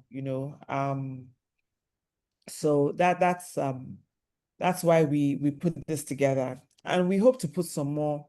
If Dr. Dosunmu will have us, we will like to do, maybe specific ones. I had a lot of requests about the menopause. I had, because obviously because of our age limit, well, not your age, my own age. We had a lot of people ask about menopause, and I think adolescent health is also something that we neglect a lot, especially their mental health. I think we neglect that a lot. We don't really, talk to that. So, do we have any questions in the group? What do we need to look out for when choosing a GP? Dr. D. Okay. All right. So definitely but obviously qualification. I mean, you saw my qualifications were read, at the beginning. I mean, in some countries they have, GP specialists. We probably have before consultants. We have. So that's another thing with Nigeria. We also need to promote healthcare, General even women practitioners. specialists, Yeah. before seeing a consultant. But we have, general, we call them GPs as well, but general doctors. So it's important to look out for qualifications. Now, is this, so the way it is in Nigeria is structured as medical officers, senior officers. Sometimes you might have a more senior doctor before you now have your consultant gynecologist. Okay, so so just look out for basic, qualification. Did you graduate from medical school? Is there a specialized training? Because that's important. Now, is this a doctor that understands my condition and would listen to me and, be able to address these needs on time? We are here, I'm here. So general health GP is available. The specialist clinic. I also work with a network of American certified doctors and UK doctors, so we try to as much as we can give this, best care and best practice to our patients, so that they are not left out. So that's it. And then your own preference, what do you want? Some people location, yes, because that's important. But like I said, even within the tech space, we are, getting big on that. We want online, you can get access to online care early as possible. We have a lot of information leaflets. So hopefully this helps. So hopefully if we engage with you, yes, we'll also make sure you get get a lot of information leaflets, yes. Yes. So another one says also there's been a spike in numbers with young ladies from the age of 38 becoming premenopausal. I personally have a friend who just got diagnosed as premenopausal. She just clocked 37. Should we be worried? Could there be a reason? I mean, it'd be nice to see the numbers. I would even like to have these patients refer to me directly, because like I said, it's a question of data. In fact, some people in fact, there was a time we were seeing these women presenting, but now we don't even see them as much as before. So are they hiding? Do you get? So it would be nice if so these your friends that have this condition, please refer. I know, so that I don't know if I try not to, I don't always go into course, but I try to wait that, okay, because I when I'm bored, or when I'm done with work, I might check my Instagram because, fashion, somebody is releasing Ankara pants and I see 100 has been sold out. Do you understand? And I see the price, 40K, 50K. So is it that are we not placing enough emphasis on our own health care? If I can buy Ankara pants for 40K, I can easily book an appointment to see a specialist. Do you understand? That will just give me holistic, even if it's just your evaluation and give you proper direction. That's okay for any women's condition. Yeah. So POI, because it's not a simple diagnosis. Some people might not even be POI. Some people might even be PCOS. But if we are really dealing with that's primary ovarian insufficiency, is there room for remedy? Do you understand? Yes, so I think that's why we really have to have these our hubs, because I think the women don't know where to go. A lot of us, I was on another meeting this morning and they were talking about self-medication, about how, something's wrong with me. You go first to the pharmacist. You go to the pharmacist and the pharmacist gives you something and you just, so I think it's important. And you have Miss Jessie, you have an open invitation. Please refer your friend to Dr. Dosumu and let's see if there's something that she can do to assist her. Another question, thank you for your question. Does the HPV virus grow to cause cervical cancer in women if not treated? Yeah, so the HPV is the main risk factor for cervical cancer. So yes, if not treated, it could, develop into that. And also, another question, can you also walk us through the procedures or steps to freezing our eggs? And that one has to be a special meeting.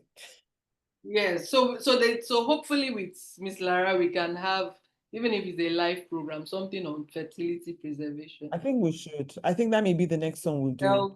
Delve into that. Yeah, I think we should. I think we should go into fertility. I think adolescent health, fertility is something that we should look at doing. I mean, we can actually take a poll. Winnie, do you want to do a poll and see what our attendees would like to see next? I don't know if they can enter it or if we have to enter, but it'll be interesting to see. Now, so something that we were hoping we'll be able to do is for us to take a group picture. Is there a way they could just type it in so that we don't? Chat room? Yeah. Please type in the chat room, please. What would you like our next webinar to be on? Fertility, adolescent health, PCOS, menopause health. Menopause health. I mean, I want menopause health, so please. I'm not ashamed at all. It would be nice to know fertility. Okay, we have a fertility. We have fertility or menopause health. Okay. Menopause health. Thank you. Menopause health is when, you know, let me put my own in there. Menopause health. Because we hear all sorts of things that we don't really, I'm not sure. PCOS, because I recently discovered a lot of are going through that without proper information. Okay. So it looks like we're going to have to do everything, Dr. D, at this rate. So we're going to be busy. Okay. No But problem. thank you. And so if you don't mind, please, don't worry, we won't put your picture everywhere. It's just for us to, if you want, let's have a group picture of our attendees. If possible, please. If you can. If you can't, we'll just take a picture with your name. But it'd be nice to see your beautiful faces. Thank you. Thank you. Any more? Miss Winnie, where are you? Thank you. Hey, Faith, thank you. Okay. Thank you. Thank you. Thank you. God bless you all. Thank you. There's some more. Miss Winnie, let us know. Hey, sis. Okay, I'm just waiting for more people to show their camera. If they're not, we're going to take it like 5. So we're called the Oh. Cafe. It's really the Bible Cafe, but we're hosting women-led webinars and so just information. So we're called the Cafe. And my dream is to really have a cafe, a place, a building where we can have these kind of conversations. We'll have Bible study, and then we'll also have women's stuff, children, stuff like that. That's my dream. So thank you very much for taking time out to spend some time with us today. Miss Kelly, are you there? We can't see you. We see your, yeah, you are. Picture. We're taking picture. Miss Winnie, picture. We're ready. Okay. 3, 2, 1. I'm taking another one. Okay, 3, 2, 1. Got it. Thank you, Miss Winnie. Dr. Dosumu, thank you. Thank you for reaching out. Thank you for mooting this. It's really, it's been an eye-opener even for me. And I'm sure many of us will have so much to take back. And I look forward to our next engagement. Please reach out to Dr. Dosumu. She's a GP. Many people don't have GP. You don't have GP. Please, she's a GP. Go and GP with her. I'm begging you in the name of God. She's in Lagos, Nigeria. For those of us in Lagos, please GP with her. Yes, go and GP with her. Oh, you don't have GP, you don't have gynecologist. So that means it's pharmacy we are going to for medication. Biko, I beg. We don't want that. Let's get proper health. And then who knows, the women hubs. You may know somebody who'll be able to help us, set them up in your village, in your town, in your daughter's school, anywhere. We just give information. Information is key. So vote of thanks. Thank you, everyone. Yes, thank you. I was going to say, can you please post your Gmail, your email, and your handle online? Just put my Yes, you've put it. Miss Winnie, over to you. You can close us out. Okay, thank you very much for joining. We hope to continue this session to see how engaging it was, and just seeing that there are so many areas that we need to cover as women. Some of us are not even informed on how our bodies function. So this is something that is going to be recurring, and we'll just find a way to put it into like a monthly agenda or so that we can start educating ourselves and spread more information about women's health. But in the meantime, we can always reach out to Dr. Kemi. Her details is in the chat, so you can just take a screenshot of it before we end. Thank you all for joining. We really appreciate. Thank you. I'll just wait till everybody drops off the call so that you can take the details in the chat. Thank you. Chat in there. Thank you. Thank you, everyone. Thank you, everyone. Thank you. Thank you. Thank you for having us. Thank you, Dr. Dosunmu. Thank Thank you. It was very informative. Thanks. Thank you. Welcome. Merci beaucoup. Okay.